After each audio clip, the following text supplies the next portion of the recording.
Olá. Hoje nós vamos falar sobre a celebração do Corpus Christi. Por que que algumas pessoas e algumas igrejas celebram o Corpo Christi? Qual que é a motivação e o objetivo e o significado do Corpus Christi?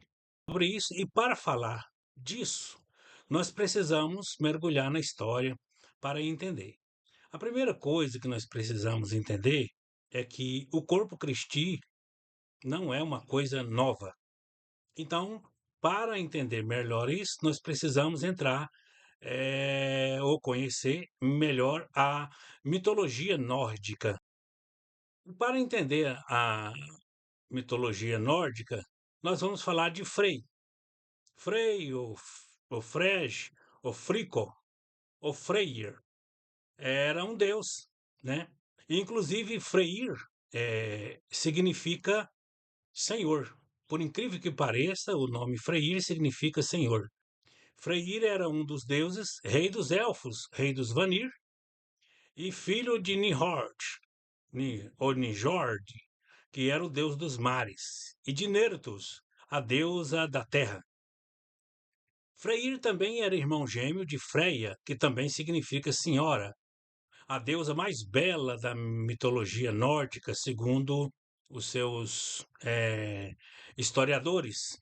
Então, ele é um deus representado como belo, forte, é um deus que comanda o tempo, a prosperidade, a colheita, a agricultura, o clima. É o deus da chuva, o deus do sol, e então é o deus da fertilidade, da alegria, da paz, para os nórdicos, é claro. Deus dos casamentos, Deus do prazer e do comércio. Tanto é que os arqueólogos encontraram bastante imagens desse Deus apresentando com um falo ereto, né? Então, por isso que ele é o Deus também dos casamentos, do prazer e do comércio. Então, esse deus nórdico era bastante adorado pelos pagãos, é lógico, natural. Inclusive, em tempos atrás, ele chegou a ser um deus patrono da Islândia, em muito tempo atrás, né? E especialmente na Suécia, onde tinha até um templo principal em Uppsala, ali naquela cidade, tinha um templo para ele, onde se prestava um culto a ele, para Thor, para Odin e também para sua irmã Freya. Invocavam ele para ter uma boa colheita, sucesso no casamento. Então, por isso que às vezes ele era retratado com estátuas eróticas e amuletos. E também esses amuletos e também nessas estátuas eróticas, ele sempre apresentava com, né, um símbolo fálico, por representar a virilidade masculina. Freyr e Freya, embora fossem principais dos deuses e deusas de Vanir, foram trocados como reféns, de acordo com a mitologia, para marcar o fim da guerra entre os Aesir e os Vanir, se tornando assim Freyr uma das principais divindades também da religião nórdica, subordinadas a Odin e Thor. Tanto é que alguns historiadores relacionam Odin como pai eh, de Freyr, o que não é bem uma verdade. Por quê? Porque, na verdade, ele seria um padrasto, vamos dizer assim. Então, mantendo assim o seu status, ele, e por causa disso, por ser adotado ali, ele foi trocado como refém, então ele passou a ser um deus importante também em Asgard. Então, na mitologia, esse deus Freyr tinha um navio mágico chamado Skiblanir, ou Skidemblanir, como de acordo com a tradução. Então era um navio feito a partir de pedaços de madeira, isso, de madeiras fininhas. E por isso, segundo a mitologia, esse navio dobrava como um pano e que sempre encontrava um vento favorável e que apesar de ser grande, né, esse navio, tão grande que podia caber todos os deuses dentro dele, ele também cabia magicamente, de uma forma, né, mágica, no bolso E também Freyr tinha uma espada encantada chamada Sumarbrander, capaz de mover e lutar sozinha, desferindo magicamente também golpes mortais nas pessoas e tal, enfim. Mesmo se ele perdesse essa espada numa batalha, ela continuava lutando, ela tinha vida própria. Freyr também tinha um javali de ouro chamado Gulliburst, cujos os pelos desse javali eles brilhavam à noite, sendo capaz de cavalgar através da água e do ar, e capaz também de saltar qualquer obstáculo. Alguns historiadores diziam que era um cavalo, mas na verdade é mais retratado como um javali mágico. Poucos anos atrás, ainda havia uma oferta de sangue feita a Freyr.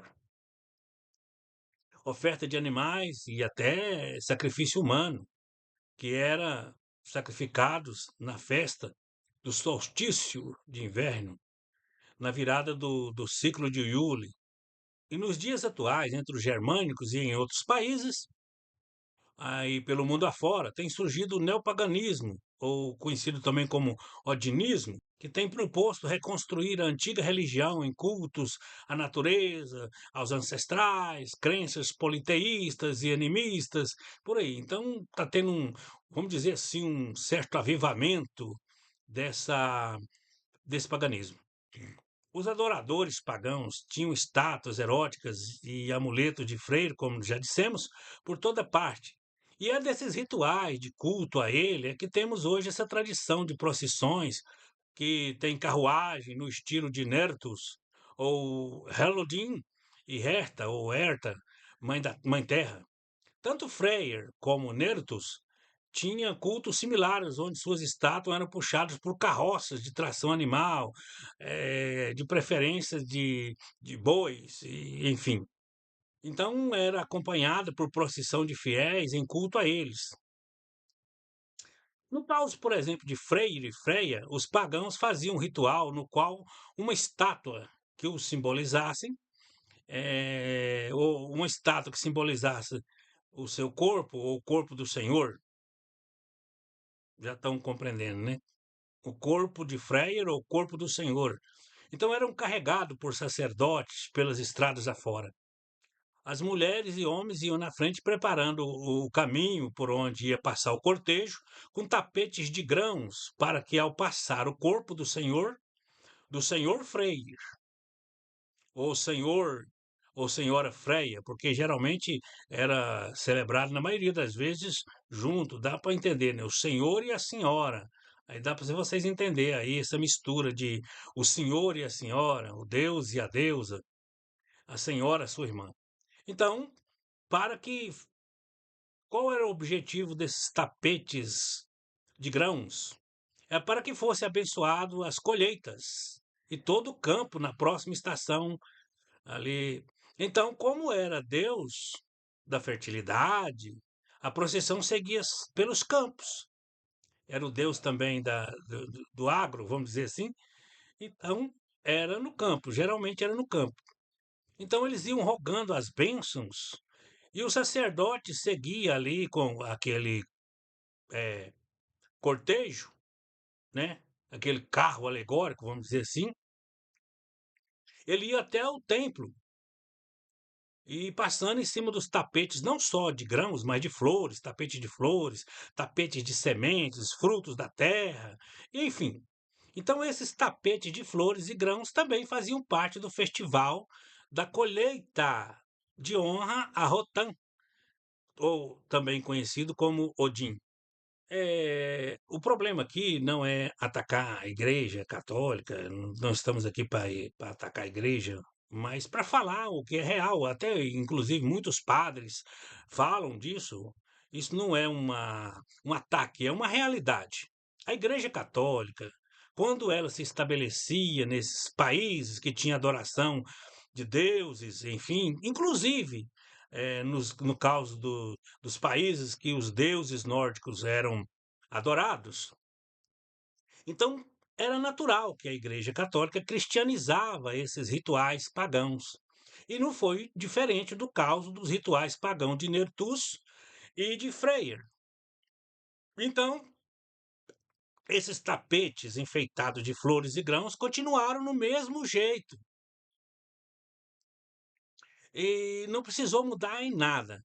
Já o corpo de Freire foi trocado pelo corpo de Cristo, celebrado no dia de ação de graças. E mudou só de nome. Em vez de ser corpo de Freire, né, passou a ser passou a ser chamado de corpo de Cristo. Então, na medida em que o catolicismo ia aumentando, até mesmo os templos pagãos de Freire foram, vamos dizer assim, usurpados, os templos pagãos e até as imagens de Frei e Odin, eles foram, vamos aproveitar, é bonita, essa imagem está bonita, não vamos dizer que é Odin nem que é Freire, vamos dizer que é Jesus ou coisa assim. Então eles foram sendo aproveitados, ganhando apenas novos nomes em vários lugares, por exemplo. No caso de Odin, ele só mudou o nome. Canonizaram o Odin e passaram a chamar ele de São Miguel. Não, isso aqui é o São Miguel. Na verdade, era Odin. Então, naquelas regiões ali, Odin passou a ser chamado de São Miguel, naturalmente, Freyr passou a ser chamado de Jesus, e todos os templos foram adaptados para se tornar o quê? Igrejas. Igrejas. Só que em vez de adorar esses outros deuses, canonizaram ali, enfim, usurparam os templos, os lugares e até os rituais e fizeram isso. Então, estas festividades pagãs, a Freyr, foram cristianizadas e foram ganhando o mundo com o nome latino de Corpus Christi, ou Corpo do Senhor. Embora muitos alemães, até hoje ainda, chamam a festa do Corpo Christi de Frohlichman, Frohlichman, chamam essa festa de Frohlichman, ou cadáver de Freia, ainda chamam alguns alemães. Então a Igreja Católica, que sempre acreditou na transubstanciação do corpo de Cristo, mas foi somente assim em 1215, no Quarto Concílio de Latrão, que esta igreja resolveu de vez defender a veracidade da doutrina da transubstanciação. Essa doutrina, ela acredita ou apregoa que o corpo e o sangue de Jesus está verdadeiramente contido no sacramento do altar sobre as formas de pão e vinho. Ou seja, o pão e o vinho seriam transubstanciados pelo poder de Deus em seu corpo e sangue. A partir dessa data, houve um grande alvoroço em volta desse assunto na igreja, em vários locais. Então, os fiéis e igrejas de vários lugares, mas especialmente os crentes católicos de Lanciano, na Itália, e Santarém, em Portugal, foram espalhando essa notícia de que na hora da Eucaristia ali, na hora da hóstia e tal, enfim, estava acontecendo milagrosamente que essas hóstias estavam sangrando. Na hora ali da hóstia, na hora ali da Eucaristia, a hóstia estava sangrando. Então, esse fenômeno, para os católicos naquela época, comprovariam a doutrina da transubstanciação. Então, a partir de 1246, a igreja passou a celebrar anualmente um dia onde eles celebravam o dia do corpo de Deus. Mas foi somente em 1264 que o Papa Urbano IV, através da bula Transiturus, ou Transitorus, oficializou a Eucaristia como um sacramento, crivando um dia de celebração do corpo presente de Cristo. E foi assim que foi oficializado o dia do Corpus Christi. Então, segundo os próprios católicos, o Papa somente oficializou o ato por acreditar também no segredo de uma freira agostiniana chamada Juliana de Montecomilon, que alegava que ela tinha tido visões de Cristo, demonstrando o desejo de que o mistério da Eucaristia fosse celebrado pela Igreja. O Papa acreditou nessa visão, enfim, e tal. Então, daí surgiu a bula. Então, Corpus Christi, também chamado de solenidade do Santíssimo Sacramento do Corpo e do Sangue de Cristo, ou Corpus Domini, expressão latina que significa corpo de Cristo ou corpo do Senhor, foi generalizado em Portugal como corpo de Deus. Então, esta comemoração litúrgica católica aconteceu na quinta-feira seguinte ao domingo da Santíssima Trindade, que por sua vez acontece no domingo seguinte ao Pentecostes. Então, podendo cair, esse dia pode cair entre as datas, esse dia pode cair entre as datas de 21 de maio e 24 de junho, por esse meio aí. Então é uma festa de guarda, ou seja, em que a participação da missa é obrigatória para os fiéis dessa igreja.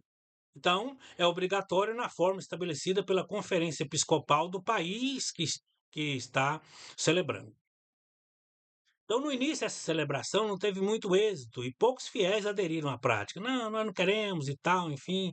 Outros falaram, não, é boa, e ficou assim. Mas pouca gente estava levando essa prática como uma coisa boa, importante, séria. Então, por quê? Porque o Papa morreu logo. Assim que ele publicou a bula, Transiturus, ele morreu. Então a igreja precisava de uma estratégia para emplacar essa doutrina, essa celebração. Então, como entre os povos havia celebrações pagãs, como já falamos aí, do corpo de Freyr, logo a igreja canonizou ou usurpou a prática com a desculpa de que estariam celebrando nos mesmos moldes, não o corpo de Freyr, mas o corpo de Cristo. Para isso, somente mudando o nome do corpo, mas seguindo o mesmo ritual dos moldes pagãos. Então, o que se pode resumir aqui nesse dia é que se alguém pensa que esse festival do Corpus Christi é mesmo celebrando o corpo ou enterro de Jesus, está completamente enganado. Na verdade, isso aí era um ritual do Corpus de Freyr. Então, não é uma prática boa de se fazer, não é algo bom. Aliás, todas as práticas pagãs devem ser evitadas, mas cabe a cada um julgar e continuar ou parar a prática. Amém.